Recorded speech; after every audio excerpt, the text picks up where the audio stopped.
Mint is still $15 a month for premium wireless. And if you haven't made the switch yet, here are 15 reasons why you should. 1, it's $15 a month. 2, seriously, it's $15 a month. 3, no big contrast. 4, I use it. 5, my mom uses it. Are you playing me off? That's what's happening, right? Okay, give it a try at mintmobile.com/switch. Upfront payment of $45 for 3-month plan. $15 per month equivalent required. New customer offer first 3 months only. Then full price plan options available. Taxes and fees extra. See mintmobile.com. Menopausal and perimenopausal women, listen up. It's time to take control of your health and comfort, and Winona is here to help. Winona is a telemedicine company for menopause care who believes that your symptoms are real, important, and deserve to be taken seriously. And for many women, this starts with hormone replacement therapy. Winona's HRT is made with plant-based, bioidentical hormones rather than synthetic ones, so it better aligns with your body to offer relief from hot flashes, weight gain, and other uncomfortable symptoms. 80% of women who use Winona find relief within just 90 days. So, what are you waiting for? Get started today. Visit buywinona.com today to start your free visit. With free shipping and the ability to pause or cancel at any time, your path to wellness has zero obligations. Use code SPRING24 at buywinona.com for 25% off your first treatment plan. That's BYWINONA.com for 25% off. Winona, menopause care made easy. Summer is the season of hot temperatures, outdoor adventures, and refreshing water activities. Summer is also the season of rough on your feet, causing dry, cracked heels and toes. Introducing Babyfoot, the original exfoliation foot peel that contains 16 natural extracts formulated to remove dead skin cells in 3 easy steps. Apply the booties, relax for an hour, then wash your feet. In 14 days, you've got baby smooth skin and your feet have never been softer. Letting dead skin cells build up over time is hazardous to your foot health. Our professional-grade DIY products, like our original exfoliation foot peel, our men's foot peel, or our moisturizing mask, are some of the best foot care products on the market, created with your foot health in mind. Pamper yourself with a spa day from the comfort and convenience of your own home with Babyfoot. If you want a chemical-free, easy-to-use exfoliating process from the company that created the original foot peel, it's time to treat yourself to Babyfoot. Go to babyfoot.com and use the code SUMMERFEET24 and get 20% off your first order with Babyfoot. That's babyfoot.com and use the code SUMMERFEET24.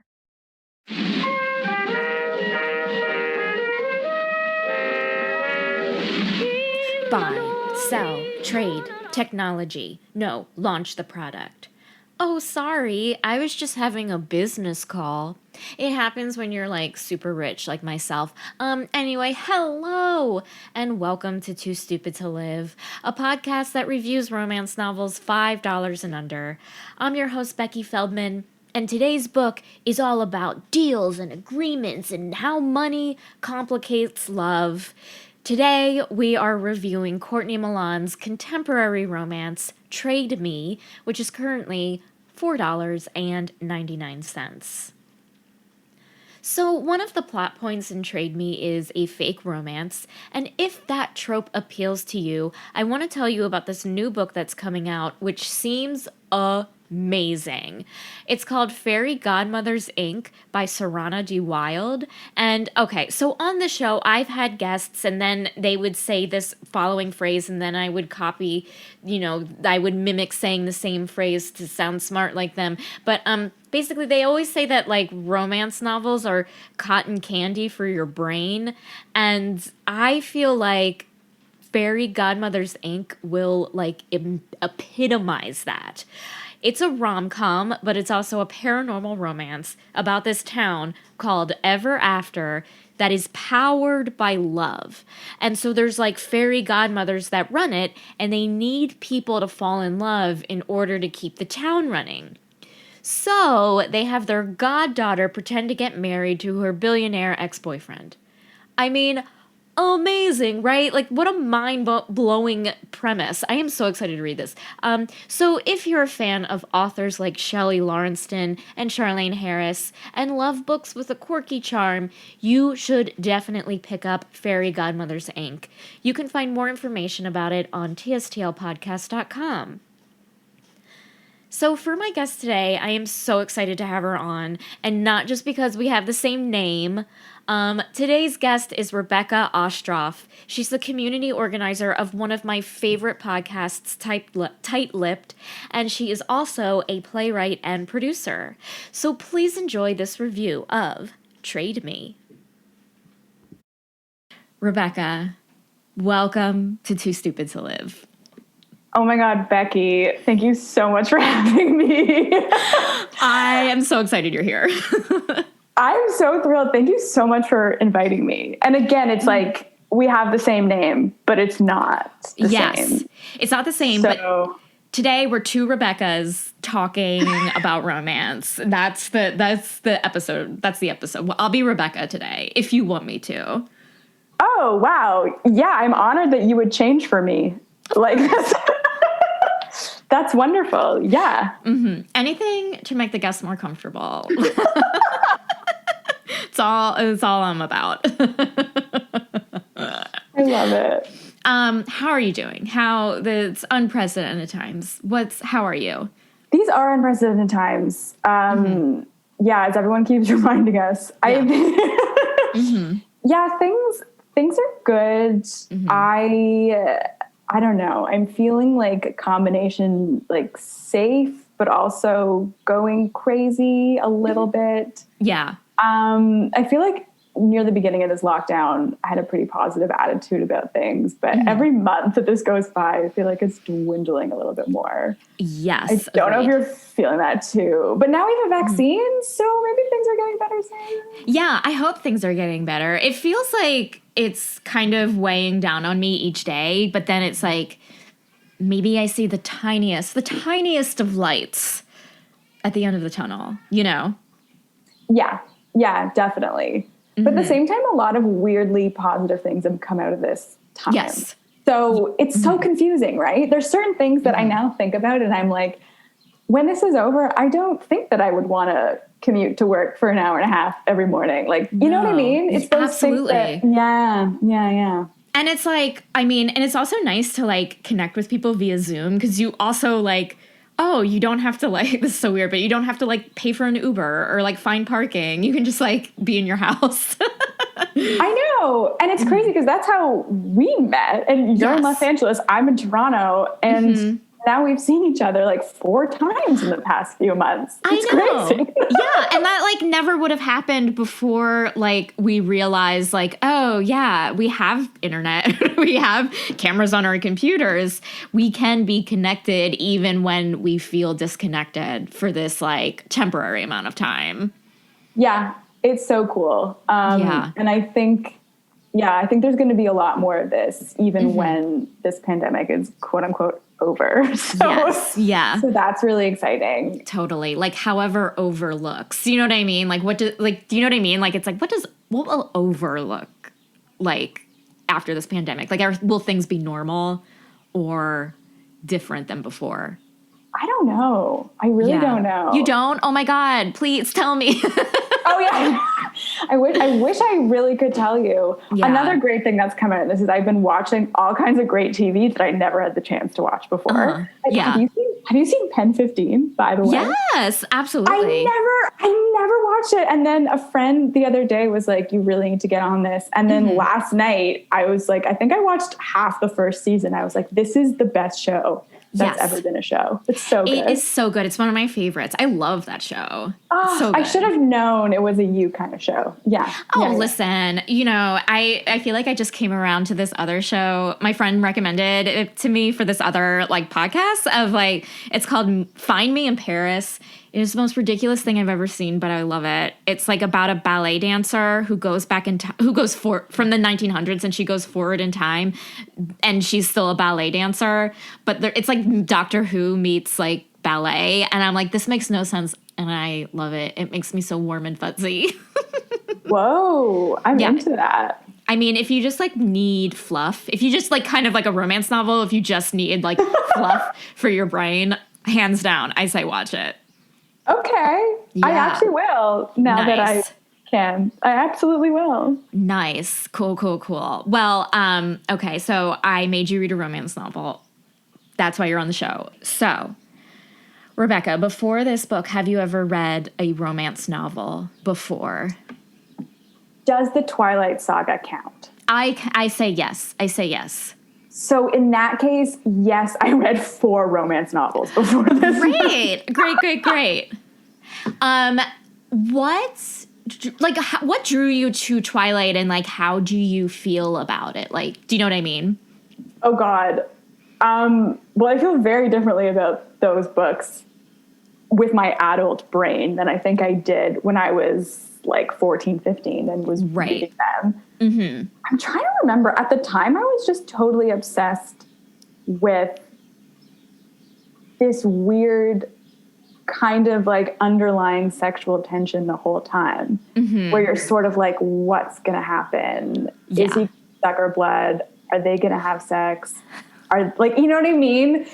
And then also like, does she want that? Do I want that to happen? Is that, I don't know. I'm so confused. And then also when the movies came out, I was just a lot more obsessed because then you had a visual to accompany them. Yeah. And I genuinely just thought all those actors who played the vampires were the hottest people I'd ever seen. Oh, yeah. This is amazing. I mean, they were beautiful, beautiful people. And when I read Twilight in my 20s.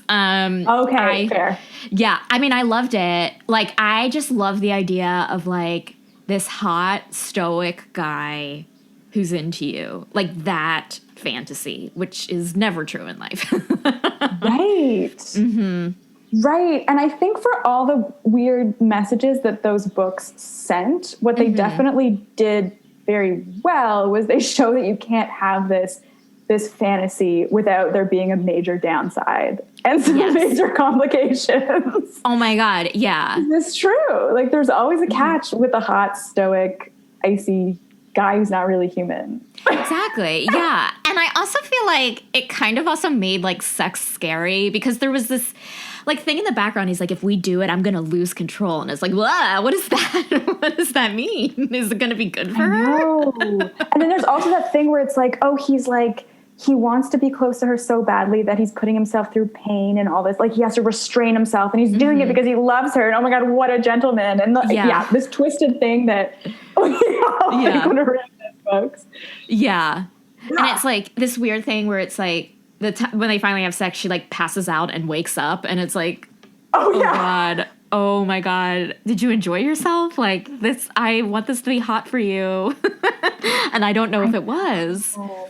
But it was weird. I was talking to a friend about this the other day, not the other day, but fairly recently, which is bizarre considering that we're talking about this now. We were like, remember how weird Twilight was when basically what it taught you was that in order to attract a really interesting guy, you just had to be really boring and clumsy and kind of not good at anything or interested in anything and just like hope that someone finds you.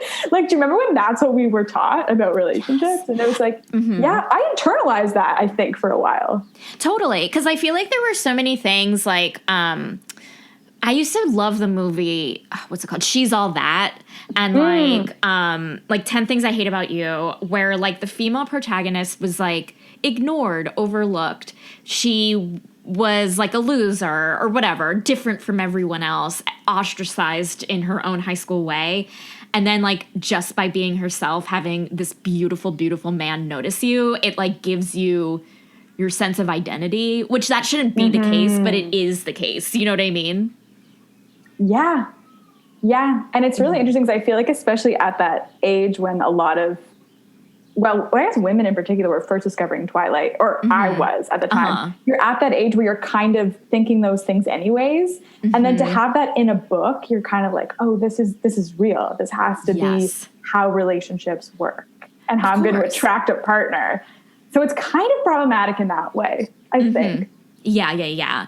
But I feel like once you get to the point where it's like, oh, I know this is not true. Yes. This is like ridiculous, but I love it anyway because it just gives my brain a break from like the reality of relationships or whatever, or life. It's like, okay, now I appreciate this in a different way. It doesn't feel as problematic, even though it is, you know? Yeah, and I feel like it's only problematic if it's for teens, which now that I'm thinking about it, I don't know if it necessarily was. She could have very well have written it for adults, but just a lot of teens zeroed in on it and got obsessed with it. I don't know, actually. I don't know. Yeah, because I think oh, no, wait, I'm thinking of the 50 Shades of Grey person who wrote. Oh, yeah. Yeah, I got it backwards. Yeah, because it was almost like it was abstinence porn in a way, where it was like it made sex seem so bad unless you were married, and like that is weird. I think, like, I mean, you know, high schoolers need to be responsible and they should learn responsibility in a good way. Sex education, as we know, should be better in every way. But like it made it seem like exploring your sexuality in high school was like taboo, when maybe it doesn't have to be. I don't know.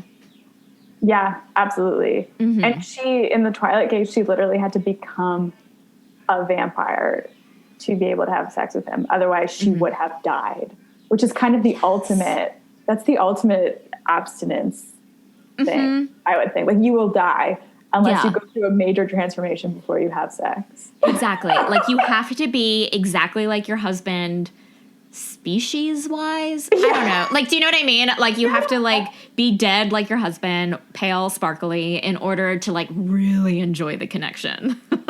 Right. Yeah, and there was all those scenes where, like, she couldn't enjoy it too much, or they couldn't get too close, or blah, blah, blah, which actually, I mean, it is very sexy, but it definitely does preach that sex is dangerous thing in a very overt way. Totally. Yeah. But I feel like this book that we're reviewing is like the way opposite. Your eyebrow, I love the way your eyebrows are like raising right now. Hope everyone knows. I was waiting for you to segue exactly into how this is the opposite. Yes. It is the opposite. Oh boy, did we enjoy the sex. I am so excited to hear your thoughts about it. But let me give everyone a quick synopsis of what we read. We read the book Trade Me by the wonderful Courtney Milan. It is currently $4.99, right under that $5 mark. But for me, I'm just going to say it now, worth every dollar and penny. Okay, so synopsis. When the hardworking and caring Tina Chen says that the billionaire Blake Reynolds can't last 2 weeks living her paycheck to paycheck lifestyle, the sexy and smart Blake doesn't dismiss her. In fact, he takes her up on it. But soon the two have trouble admitting one rock hard truth. They don't want to switch lives, but that they want to be in each other's lives. Definitely in each other's pants.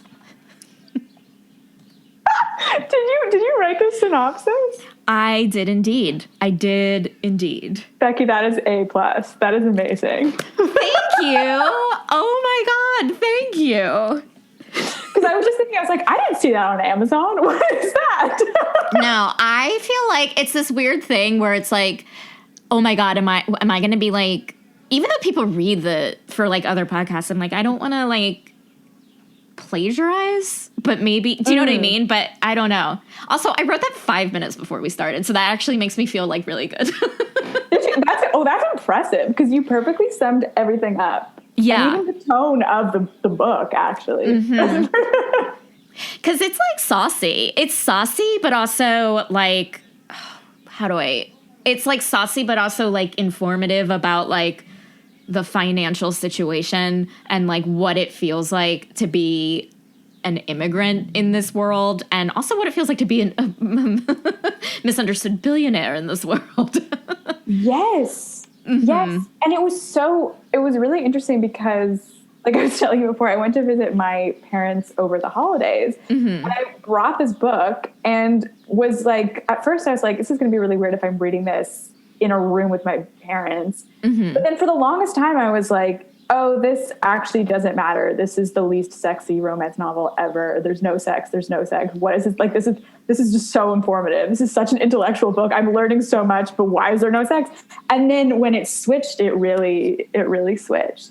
Oh, yeah. So I had to read that in the comfort of my own private bedroom. Oh, I get that. Yeah. Yeah. I get that. Yeah, this is so weird, but one time I was reading because I had to like finish up a book real quick, and I was like reading a scene right before I had like, I think it was an OBGYN appointment, and it was getting sexy, and I was like, I need to I need to not I need to put this away. Like, I don't want my body to be in this state when yeah. is. Because like, I don't want people thinking like, what are you what is going on with you right now? Like, and I'm like, is it me? Is it is it a doctor thing? What's going on? Like, is this a kink for you? Like, no, it is not. It is far the opposite. Although I'm sure OBGYNs have seen some things that we can't even imagine. I'm sure they've seen it all. I'm sure they've seen it all. Yeah. Yeah. And they're probably like, it's fine. I do this every minute of every day. I see it all. Yeah, 100%. Like, my job is vaginas. Yeah. So, yeah. Yeah, that is very true. If anyone, yes, that's true. So I shouldn't have felt embarrassed. I should have just kept reading and been like, listen, doc, just so you know, in the waiting room.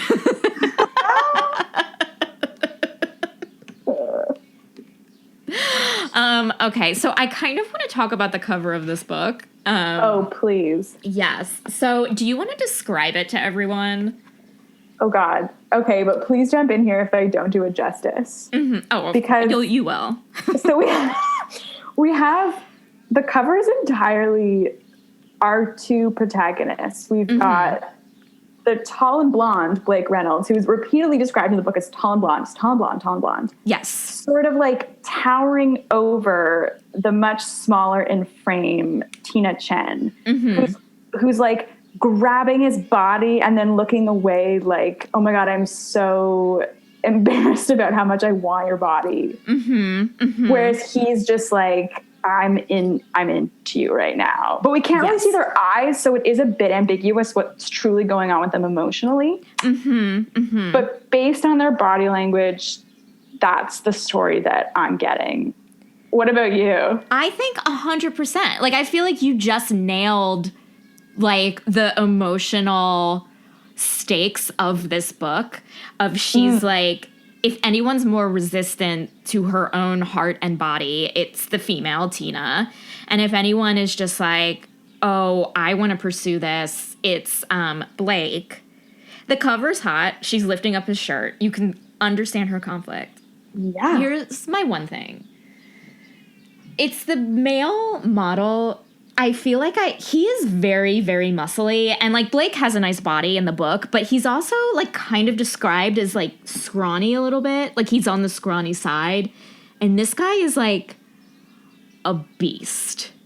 Well, that's the thing, and that's a huge part of Blake's thing is that he has an eating disorder that he needs to get help for, and he is described as like when she sees him without a shirt, she's scared that he looks so thin and so ill. This guy looks like he's a professional wrestler. Yeah, like he looks like he eats to, you know, and you know how like wrestler or like anyone with muscles like eat like a lot in order to like have the muscle. I don't know the science, but like he seems like one of those guys. He's a protein shake guy, I think. I feel like that's Yeah. Whereas Blake would like eat half an apple and then go for a run, which is what he does in almost every chapter. Yes, absolutely. Like it's how he very, very badly, unhealthily deals with his problems. And it's like it was kind of interesting because just like the narrative of eating disorders that I think a lot of us know is like females who want to be skinny, you know what I mean? And to see this guy kind of be like, oh, this is how he's dealing with stress. It's not necessarily about like anything. It's not about his looks. It's about like how he is doing a bad job handling his problems. And I kind of didn't see it coming. You know what I mean? Me neither. And I thought that was also really interesting in the context of a book that's about sex. Because I mean, maybe it's different for men, but my experience with eating disorders is that it makes your libido go way down. Oh, wow. Yeah. Right? And I don't know if that's literally because you're not eating or if it's also because you're so insecure about the way you look that you don't want to be intimate with someone. And he doesn't seem to have that connection. For him, like you're saying, it's just about dealing with stress and he can't eat and he needs to obsessively exercise because he's stressed about his life. But then with sex, it's something totally separate for him. Yeah. So that's interesting. I don't know if that's realistic. I don't know. I mean, yeah, it's just like Tina is just so beautiful and so perfect. His libido defies any kind of reality of his health condition. Interesting. That's a really good romantic way of saying it. I'm sure that's exactly what's going on for him. Totally. Yeah. It defies the laws of science. Yes, it's science. Health is science. I know things. Health is science. Yeah. Guys, we're learning that these days. Yeah. If there's one thing to take away from this podcast, health is also part of science. Yeah. Google it, you guys. You'll find it there. Yeah, absolutely. Here's another thing about this cover, which I know that like maybe it could be a stock photo. There's only so much you can do to like kind of really resemble the book via the cover, is that he's like always wearing a suit. Like you never really see him in like a maybe on occasion regular black shirt and jeans. That is true. That was like his thing. He also had a huge tattoo on his arm. Oh yeah. Where's that? I guess it could be on his other arm in this photo. You're absolutely right. I'm wrong. I kind of wanted to see what, but it's just like it's such an like I feel like it. One thing that frustrates me, and by frustrates me, it's not a big deal, is like when characters in novels have like a very distinct tattoo that's like a huge detail of like their body, and then you don't see it on the cover. Yeah, you know what? Yeah, that's very true. Very true. But listen, the cover's hot. It's hot. I'll give it to that. It is a hot cover. It's steamy. It is. And if it wasn't for the steamy cover, I would have had no hope that things would get steamy after going through the first half of the book, where it didn't seem like it was going to get there. No. It was like, it wasn't, like, honestly, it wasn't as steamy as I think a lot of other books were, but it was informative. I'm going to ask you about that because I'm so romantic novel inexperienced. I was like, Becky will know if this is normal, because I wasn't sure if I was just projecting my deep desire for way more sex or if this was typical. Yeah. I mean, I feel like just with the books that I read and the books that we review, sex happens way sooner and way more often. So yes, I was like surprised at the lack of sex and how late it comes in. But this is in no way me saying this book is bad at all. It's just not as sexy. Oh, totally.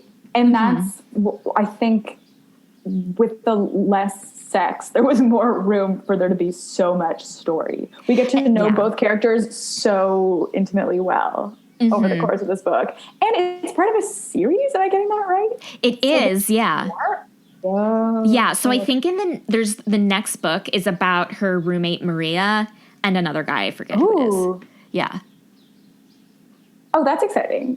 Because Maria I agree. Was such a minor character, but she seemed like she had a lot going on underneath the surface. Yeah. And I was worried because, like, Maria is trans, and I was like, oh, is she just going to be, like, the token trans friend only in this book to show how, like, progressive Tina is and, like, the world is? But I'm like, oh, my God, so for her to be a protagonist, I'm like, yes. I cannot wait to read the next book. Yeah, that is super, super exciting, actually. Ooh, okay. Yeah. Okay. Oh, yeah. You have to come back and we'll review the next one. Yes. So, okay, we have this premise where it's the billionaire. It's a trope we've seen. The billionaire, the prince and the pauper style, two different people from different financial backgrounds switch places. How did you feel about the premise? Honestly, it confused me a little bit. I was like, I'm here, I'm with them, I'm into this concept of they both come from very different worlds and they want to experience each other's lives. But the way, I recognize that's a very tricky thing to navigate as a writer. Because I think, I don't know, when they were describing the logistics of this trade at the beginning, I was like, wait, what? Like, why? So basically, she's going to live in his house and pretend to be him online, but he's still sort of going to be doing his life from her garage, but just not driving his car. It was very confusing. I agree. But then again, like, I realized very quickly that it was not those details that actually mattered. And I think I started caring about them less. I was just like, oh, cool, he's working at a restaurant. And before he was a millionaire and he didn't need to, go Blake. And she's buying mangoes and she didn't have money for mangoes. Like, go Tina. Oh, also, we're going to have to talk about the mangoes, but that we can come back to that. Oh, yeah. We definitely need to talk about the mangoes because I thought that was like a sexy scene. Like, it was sexier than maybe some of the sex because I was like, mango eating, like, delicious. I feel like, yeah, I agree with you because, like, it wasn't just a simple switch of, like, yes, it was a simple experiment of, like, what is it like to walk in your shoes and what is it like to walk in your shoes? And we both have issues and you're going to learn that. Like, it was just like, Tina was also there to, like, help with the launch of a new product because, like, Blake works for, like, Cyclone, which I guess is, like, kind of the equivalent of Apple. They put out new products. It's amazing. They're on the edge of scientific innovation when it comes to, like, smartwatches and whatever. And, like, but I guess I was confused as to, like, what a product launch is and that there's, like, a script involved. Me too. I was like, are these really that important? What is, you know what I mean? Yeah. Like, I was just like, as I was reading about it, I was like, it seems like you need, like, a playwright to do this. Not, do you know what I mean? It was so creative.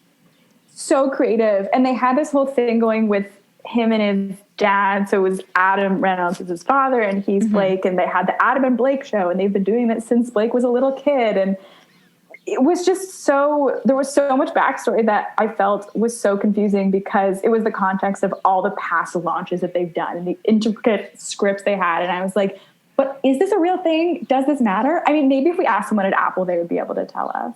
Yeah. They're like, oh, there is a comedy sketch. Like, oh, there is, like, these quirky personalities, like, come in and they, like, kind of add to the, like, levity of it. But it was just like Tina is a med student or pre-med / computer technology major in school and he needs her to do this. And it was just like, wait, why? Why can't she just, like, live in your house and you give her your salary and then you also take no salary? Like, that would have been okay. Like, that would have been enough for me. That's so true. Because then it wasn't exactly clear why he wanted the switch. Was it just because he wanted to live without all of this excessive stuff?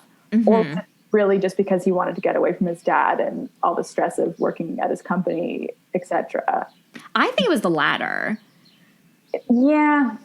I don't know if that makes it better or worse. No, because again, like, it's just another way of him handling his issues in maybe not the best way. He learns to handle his issues in the end. Like, he gets the therapist and he knows what he needs to do. But, like, it's also this other excuse to just, like, not be transparent with his dad about him not wanting to take over the company. And also what he's doing now is, like, so bad for his health. Yeah. And actually, even just to throw this back to when we first started talking about vampires and Twilight and the bad boy that you want to fix, this is kind of the ultimate turnaround of that. Whereas, because she comes into his life and she's not, like, trying to fix him herself and attracted to him because of that. If anything, she's afraid to get too close to him because of that. And then once they do get close, she recommends that he goes and gets professional help. As opposed to in other novels that we've seen or films, the solution is, oh, I'm just going to have sex with him more and then maybe he'll be a great, healed, healthy man. Yes. Because, like, I feel like in other things, like, it's like, don't worry, love will save you. And it's like, well, this book is, like, very realistic in saying, like, no, there are stressors in society, whether it's money or a mental health issue where you don't, like, love is not the answer, even though we want it to be. Yeah. And I think that was what so frustratingly, but so realistically kept them from having sex for so long, was these genuine concerns that they couldn't escape from their own lives. Yes. And I also loved how she kept saying, oh, it's not safe because blah, blah, blah, we could never actually be together and blah, blah, blah. Yeah. And then instead of him just being like, no, let's do it, he had a line, I think he said it a couple times, and he said, what can I do to make you feel safe? Or he even just said, oh, yeah, I know it's not safe, but what can I do to make you feel safe? Right? I loved that. That was the hottest thing in the entire world. That was like, because I was like, that made me love Blake. It made me love Blake. It made me have hope in cisgendered straight mankind. Honestly. Yeah. Yeah. Yeah. It was so sexy. And like, it's almost like if I want a potential lover, husband, whoever, to read that and be like, be him. Just be him. Yeah. I don't think anyone's ever said that to me. No. Wouldn't that just be amazing if someone asked what they could do to make you like that's so interesting. Even if the answer is nothing, it's just a cool way to approach it that we are not told about or shown in other stories. Because like, I feel like it's easy for me at this point in time, given the like distribution of wealth in the world, for me to like hate billionaires. It's very easy for me to like hate people with this much money. And as I was reading it, I was like, am I really going to like Blake? Like, am I going to like him? He has so much privilege. But you know what? I ended up liking him and rooting for him and feeling bad for him. And I was very surprised by that. Yes. No, me too. It was so interesting, that journey. Something else, sorry, this is like a tangent a little bit. Go ahead. But we're just going there. Something else that surprised me about him, but also the way it was written, was that the first time, I believe, and most of the times they had sex, it was from his perspective. Yes. So for everyone, this book was, each chapter was either Tina or Blake, and it was from their perspective on either the same situation that the previous one was, but from their lens, or it was just the story kept going and now we were looking at it through their eyes. We were always looking at the sex or the sexual desire through his eyes.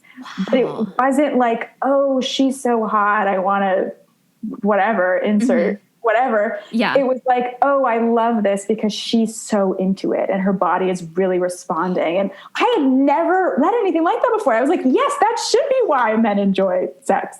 Yes. Yes.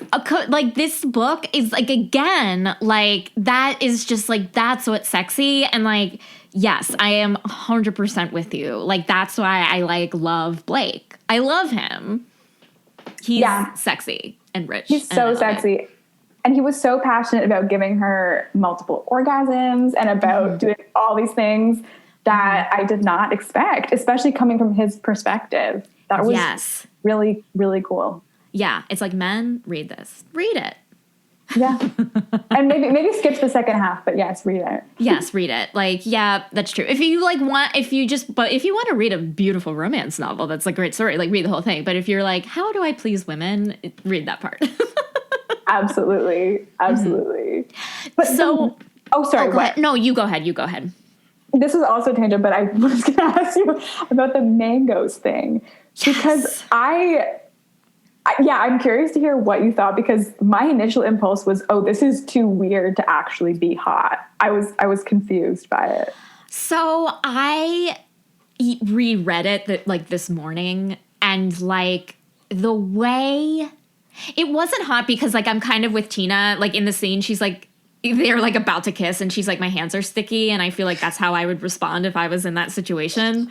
But like, the way they said, like, the juice is dripping, and the way he like wrapped his lips around his finger, like, or her finger, that like felt titillating. Right. I don't know why that doesn't, to me, the food and sex thing is like, what? But I get why. I also get how that was an important story point, that she was literally feeding him and he needed to be fed. Yes. So that's cool. That was cool. Yeah. I think it's like personal taste. That like I feel like some people are into food and like some people aren't. And it's like, oh, if you're into food, like during sex or like having food as like part of like, if food is like part of like the way you like feel desire and are aroused, like, yeah, that scene will like work for you. But for me, I just think about like, oh, I'm sticky. Oh, totally. And then at the end, I think that is an important point that the author did not ignore the practicalities of the situation, which is that her hands were sticky and she maybe didn't want to touch him in that moment. Yeah. But then he was like, listen, this is what washing machines are for. And he wipes her fingers on his very expensive shirt, I'm sure, that he probably had tailor-made. And he's like, don't worry, I'll wash it. And by I'll wash it, I mean the people who work for me. Yes. We'll wash this. Throw it out because I have 25 more of the exact same one. Yeah. Maybe. Maybe. Oh, he does. We don't need to say maybe. Okay, so I want to talk about the character of Tina, and I want to know your thoughts on her as a character. Oh, I liked her. Mm-hmm. I thought she was. Where do I start with her? Well, I think right away, a very sympathetic character. I think that we can all relate to. We meet her; she's having a really bad day, and then we zoom out and realize that her whole life is incredibly stressful, and so many people are relying on her for money, and she needs to succeed. And she, you know what I mean? She has all these responsibilities. But yet she is just attracted to him at first, which she keeps saying, which I love. She's like, oh, it's just because of social programming. It's just, he's conventionally attractive. So it's just social programming. I don't actually want to have sex with him. Yeah. But I loved that. That was supposed to be funny, but I thought that was hilarious. I thought it was funny too, because like, yeah, that's like what she's doing, everything she can in her power to like avoid any sort of like validation that she is attracted to him. And so, yeah, your brain does that of like, this is because of movies. This is because of like, you know, folklore of stars and star-crossed lovers. Like, this is nothing to do with my libido, even though it has everything to do with her libido. Yeah. And then when she gets to know him more, she becomes even more attracted to him, but then backs off even more because she realizes that they could never really feasibly be together. Yeah. And I thought that was very relatable. Like, she's a woman who's trying to protect herself. And she's just in too deep with this guy because of social programming. Because of social programming. There was a lot of, like, talk about, like, programming in this. Like, because, like, she talks about his, like, media programming and how to, like, talk to people in terms of, like, but, like, also, like, corporate speak and, like, maintaining a certain, like, persona to the press, to everyone that he knows. And she was also trying to maintain like I guess it's a persona in terms of like avoiding like going against her wishes of like what she wants for life and like how she views like income in this world. Yes. It actually makes me want to ask you, because I don't know what my opinion is about this yet. How did you feel about the way that she spoke to Adam Reynolds, i.e. Blake Reynolds' father? I loved it. She just tore him another one. Like, she had no shame about talking to this billionaire like he was an idiot. And just, it was fascinating. Like, for me, I feel like throughout my life, like, okay, I'm physically a little, I'm short. And also, like, I feel like I have in my past would let men who think that they know what they're talking about lecture me and kind of feed into their superiority.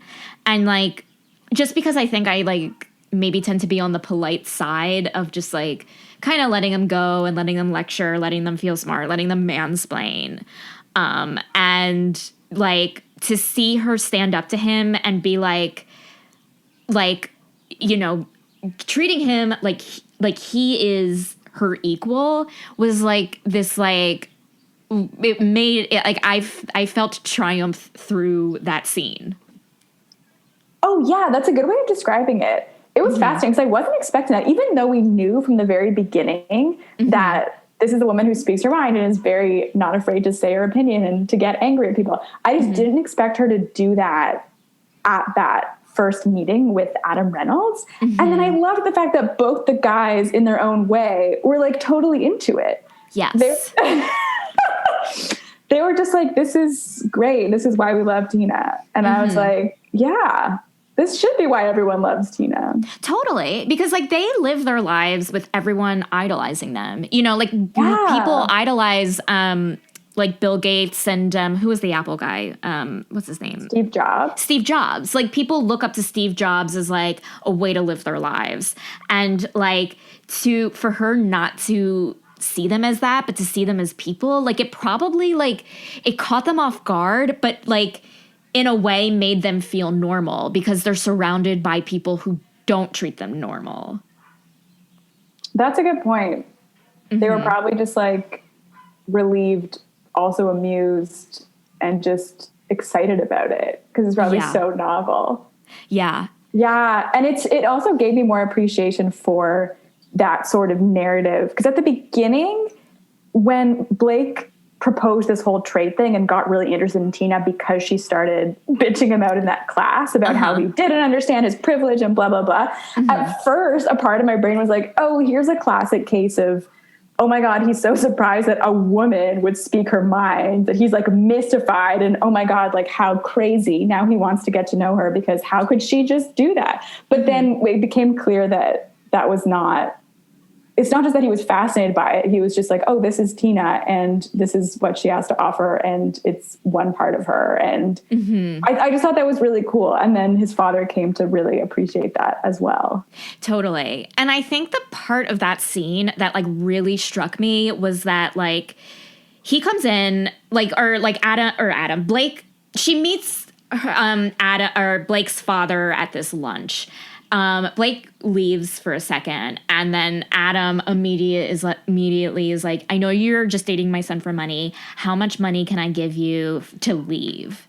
And like, so you have this like scene where she's like, all of your money, you know, and then like, you think that he doesn't like her, but then in the end, he was like, well, you passed my test. You are good for my son. And then she was just like, fuck you, you didn't pass my test. And I was just like, again, like, was like, yes, even though they are way more privileged than her, they have essentially more power in this world than she does because money runs everything.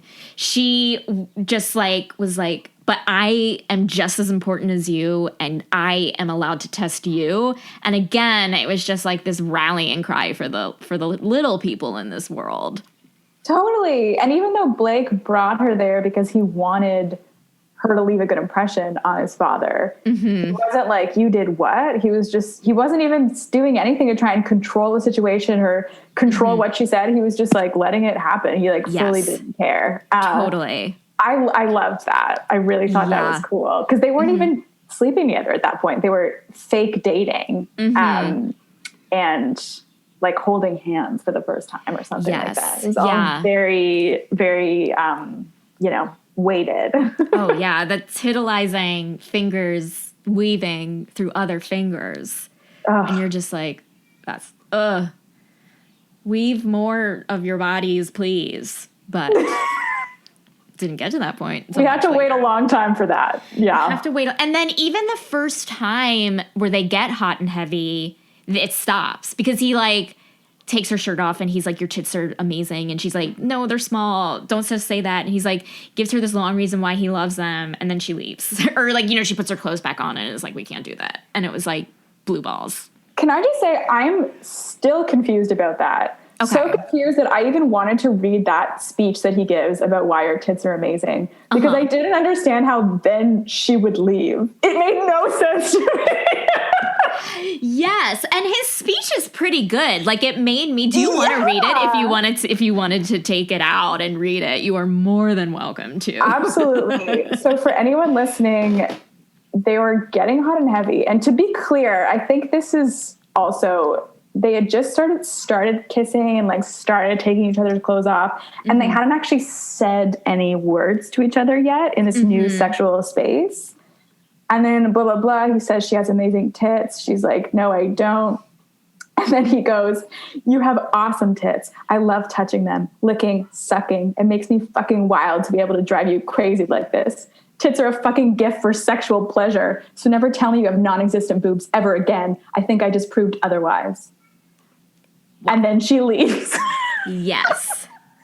I think maybe it was like the length of the speech. It was just a lot at once. Mm-hmm. But to me, there was absolutely nothing wrong with this speech. No. Like, it was just like, it blew my mind. Like, it's like, I would love for someone to say that to me. Right. Like, maybe it was just she didn't believe him, or maybe her boobs are a weird thing for her. Yeah. It was very confusing. And then... Yeah. And then she was just like, well, I'm putting them away then. Puts her shirt on and then leaves. Yeah. Because I feel like it was so nuts, especially because we as readers know that Blake is so honest and is so into her. But like, I'm like thinking like if you know how sometimes you get scared when like someone gives you like a compliment and you're like, oh my God, are you just saying that to like get into my pants? Or are you saying it because you want something? Yeah. Like, do you really mean it? And maybe that's just like, no, you're too nice. I need to run away and hide. I guess. But here's what I don't buy about this speech. Because he wasn't like, oh, that's not true. Your boobs are so big. Like, you said they were small, but they're big. Like, he wasn't saying these things that were lies. Yeah. He was just basically saying that any tits that are tits are amazing tits because they're a site for sexual pleasure. Yes. And that is... it's amazing and so intense, and also has like, he clearly wasn't lying. No, he was not lying. She just was not into it for some reason that my brain and my body don't understand. But that's okay. Oh, sure. Yeah. I mean, I feel like anyone real would be like, oh my God, that's amazing. Can I marry you? Yeah. Let's get married. This message is sponsored by Greenlight. With school out, summer is the perfect time to teach our kids real-world money skills they'll use forever. Greenlight is a debit card and the #1 family finance and safety app used by millions of families, helping kids learn how to save, invest, and spend wisely. Parents can send their kids money and track their spending and saving, while kids build money confidence and skills in fun ways. Start your risk-free Greenlight trial today at greenlight.com/Spotify. That's greenlight.com/Spotify. Like, what are you doing tomorrow? Yeah. Are you free? We're getting married. We're going to finish up the sex first, but then we'll get married. Right. I don't want to like, stop mid doing this and then, go and get married. But tomorrow. Yeah. But I think there is also something to be said about, when you start like hooking up with someone and then doing whatever you're doing and you're not saying anything for a while. And then all of a sudden when someone breaks the silence and all of a sudden you start introducing speaking into this sexual experience, it changes things. Yes. And then, but him having this super long, really intense, sexy speech, maybe it was just that. Maybe it was just that it was like so much of him speaking, kind of reminding her what they were really doing and that he was really into her boobs. And then she was like, oh no. I mean, I guess my other thing is that he wasn't sucking on her tits for too long either. And he still had this like very conclusive, very true like thing. He was like talking about her tits like he'd been sucking them for centuries. You know what I mean? Like he knew every nook and cranny of like, but no, you're right. It was approximately like a quarter of a page that he was them for. So it wasn't that long. Yeah, it's like, okay, I believe it. You're just like, you fell in love right away. She likes it. You've been listening to her body. Like, yes. But like, it was so conclusive as if like, again, it's been like ages that he's been doing this. And he was like finally revealing it to her. Yeah. And what was interesting is that I might be wrong, but I don't remember the topic of her tits ever coming up ever again when they were right. It was like they just realized this was a weird thing and we maybe shouldn't talk about them anymore. Right. Yes. Yeah. And like they hook up and then they were like, we can't do this. And then it's just like, it was just this unspoken thing that added a lot of awkwardness, a lot of tension as they continued on this like experiment. Yeah. Yeah. And then of course, when they finally do like have sex for real and blah, blah, blah, I guess they silently both just understood that tits were off the table for discussion or maybe even for foreplay. I don't really remember, but it seemed like there was no more tit talk anymore. Yeah, because he like knew her boundaries. And maybe one day, I mean, obviously they're gonna live happily ever after. Maybe years from now, she'll come around and love her body more. He'll love his body more because they both have body issues. Yeah. Oh my God, that's really true. And I think it's really cool how she noticed that about him and didn't really judge it. Also, now that I'm really thinking about it, when she saw him shirtless all those times before, even though he obviously, as we find out later, like looked really ill, she never said anything about that, just in the context of what his body looked like. It was when she saw his eating habits with her family that she started to get concerned that he was doing that monitoring, obsessive thing, which is kind of cool because she wasn't like, you look bad. She was like, what you're doing is not a healthy behavior. How can I help you? Yeah.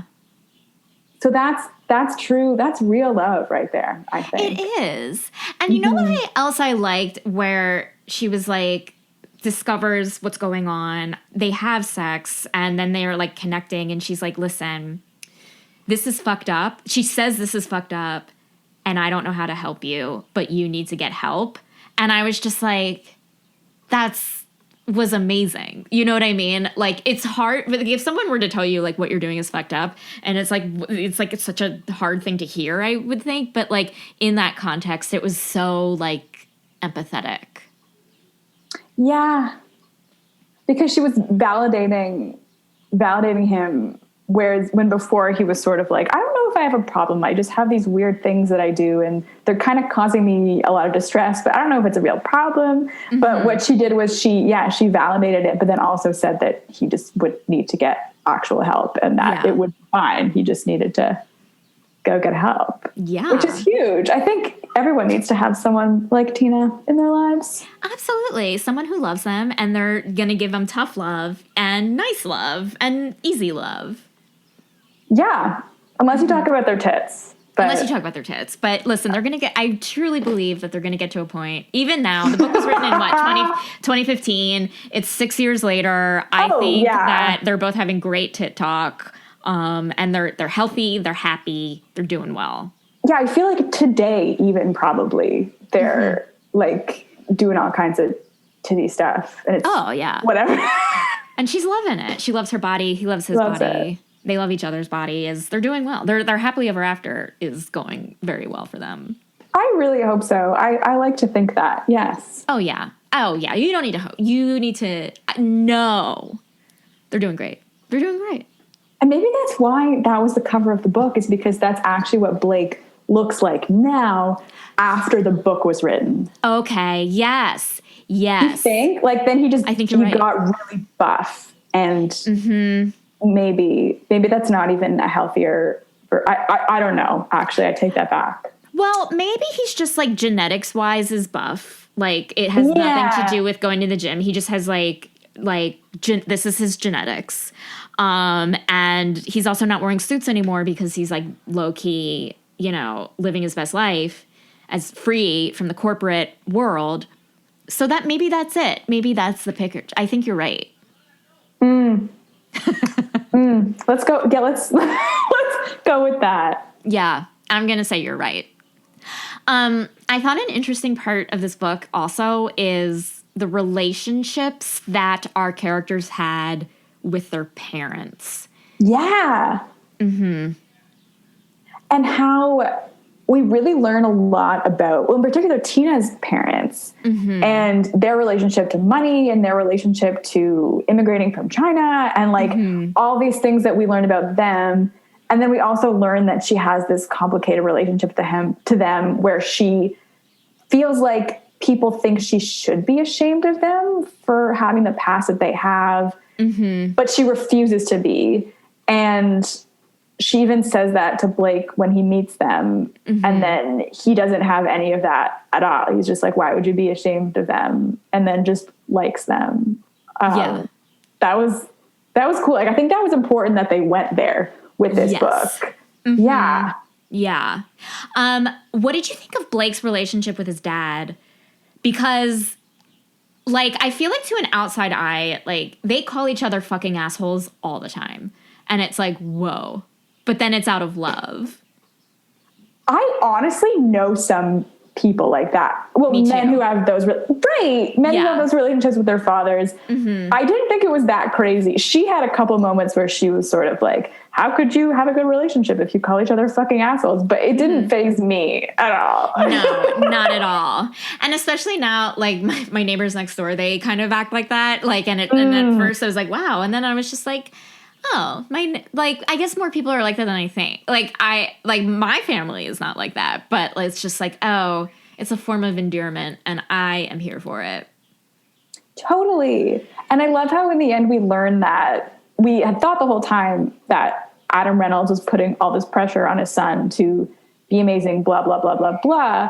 But Blake just never felt that he could let his dad down. Whereas he could have told him way sooner that he was having problems and didn't want to have this life anymore. Yeah. And vice versa, because we learned that, like, Adam is, in the end, a drug addict, and doing cocaine is how he's been able. That. Wow. That was a bombshell. That was a huge bombshell. Just when I thought we were at the point in the book, I guess they'd had sex for, like, the third time or something. I was like, this is what the book is now. It's just sex. There's going to be no more plot, no more twist. It's just going to be sex. And then it was like, oh my God, like, Adam Reynolds had a heart attack. Oh no, he's a cocaine addict. And then it just got out of control. Totally. Yeah. Like, apparently there's cocaine everywhere. And, like, we find out he's a cocaine addict mere hours after Adam finds out Blake has this eating disorder and doesn't want to follow in his footsteps. He needs to get healthy. And it was just like plot point after plot point after plot point. And then literally that night, Tina is driving his car. They had a breakup. Like, you think they're done for good. And Tina's driving his car back. She's a driver like I am, drives 30 miles an hour in a 75 an hour zone. And she decides to go fast because, listen, no one's on the road. Life is short. She needs to live in the fast lane a little bit. Goes 190 or something. Like, something so funny. Something so funny in a funny way, very high, gets pulled over and discovers that Adam's drugs are in the backseat, and she gets arrested. Ugh, and, like, Tina Chen does not get arrested. She is not the type who would ever get arrested. Never. Even though her mom, who I think is so endearing, was just like, okay, don't trust the police, don't say anything, plead the fifth or whatever, get a good lawyer. You know what I mean? Like, she's always giving other people that advice. So, like, that was great. And then, yeah, I loved that. Oh, I loved it. I loved her mom. Even though her mom was, like, very responsible, I wish she could have taken her other daughter's ADHD more seriously. I did like her. I did like her a lot. Right.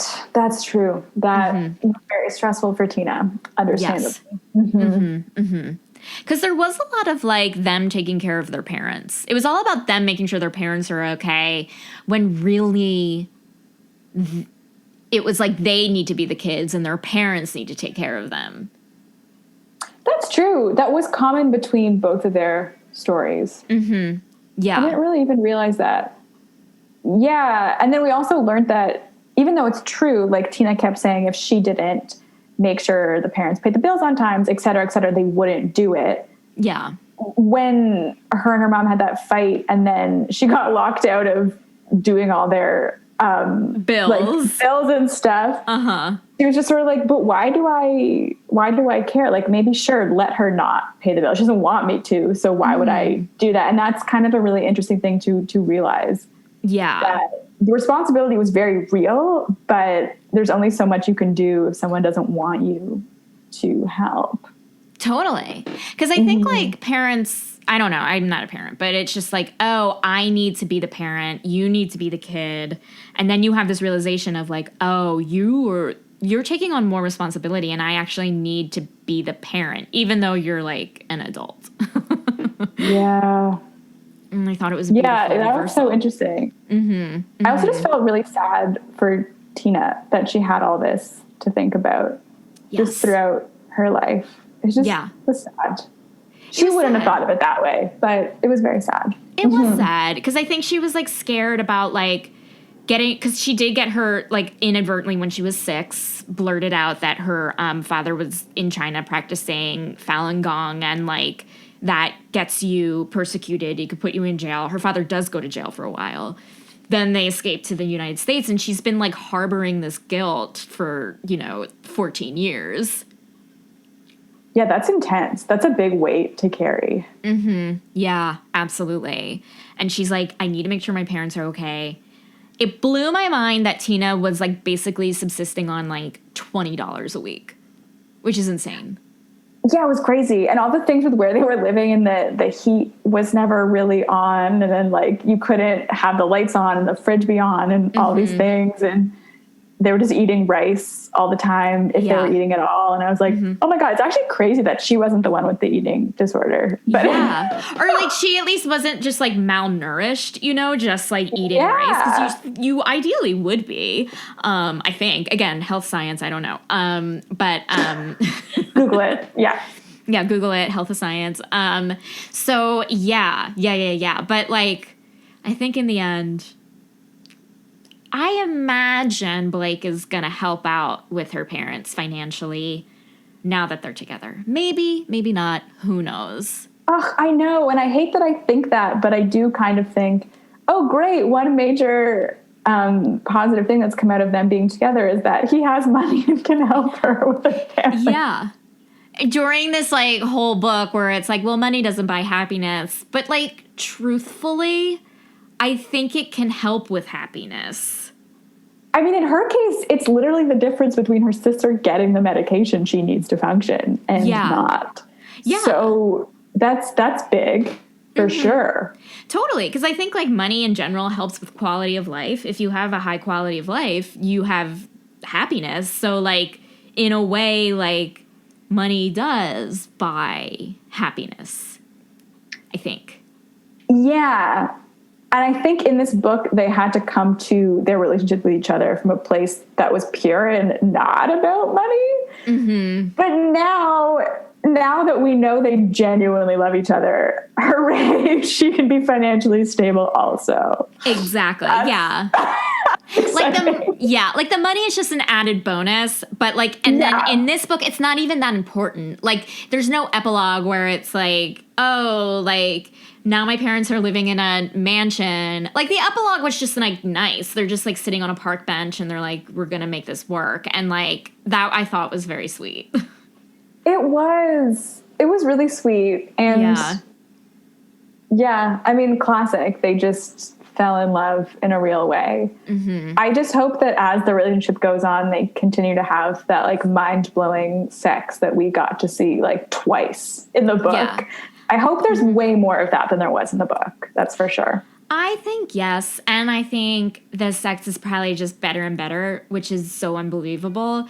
But I believe it. I believe that they're just like going wild. And if there's one thing that's working out in their life besides financially, it's their sex life. Yeah. I hope they hear our prayers wherever they are, Blake and Tina. And they're like, we don't need them. Anyway, Blake, let's go over here and have really great sex.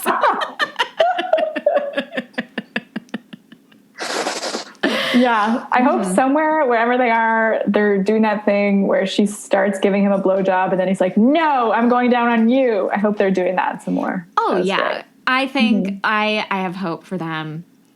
Rebecca, do you have any final thoughts on the book in general? I do not. Thank you for asking. Of course. So now, in terms of ratings, out of 5 cyclones being the best, 1 cyclone being the worst, how many cyclones do do you give this book? Oh my God. Okay. I'm not sure if we're allowed to give half a cyclone. Of course so you I'm are. Gonna say, yeah. Oh, we are? Okay. This is my I made up the rules, so it's fine. It's true. In the world of cyclones, it's fine. You? Yeah. Like, my gut's telling me between 4 and 4.5 cyclones. Yeah. What do you think? I would give it a 4.9. I'm a really easy grader because I enjoy everything. I give it a 4.9, and I am not adding that 0.1 just because of the lack of sex. But in terms of everything else, I loved it. And I think that complaining about the lack of sex maybe has more to do with us than it does about yes, I think you're right. The merit of this novel. 100%. But we can unpack that at a future time. Yeah, absolutely. Definitely. Yeah, I mean, maybe Marie in the next book is just having all of the sex that we needed. I mean, we'll see. I'm gonna hope for it though. Yeah, that's so true. Because there's 3 books, so there's many more opportunities for sex. So many more. But yes. Well, listen, Rebecca, thank you so much for being a guest today. This was such a fun conversation. I love this. Thank you so much. This has been truly the highlight of my 2021 so far. So thank you for having me. All of 2021, this little thing? All of it. All 17 days of it so far. Too Stupid to Live is part of the Frolic Podcast Network. It includes so many great podcasts, including this one. Hi, I'm Elle Penelope, and I'm an author of epic fantasy and paranormal romance, and also the host of My Imaginary Friends, which is part of the Frolic Podcast Network. On my show, you'll get a weekly look behind the scenes of an author navigating the publishing world, as well as thoughts and tips on creativity, inspiration, writing routines, and more. So if you're an established or an aspiring writer, or a reader who always wanted a peek into an author's life, you can find me at myimaginaryfriendsshow.com or wherever you get your podcasts. For more podcasts you'll love, visit frolic.media/podcasts. Thank you so much for listening, and have a great rest of your day.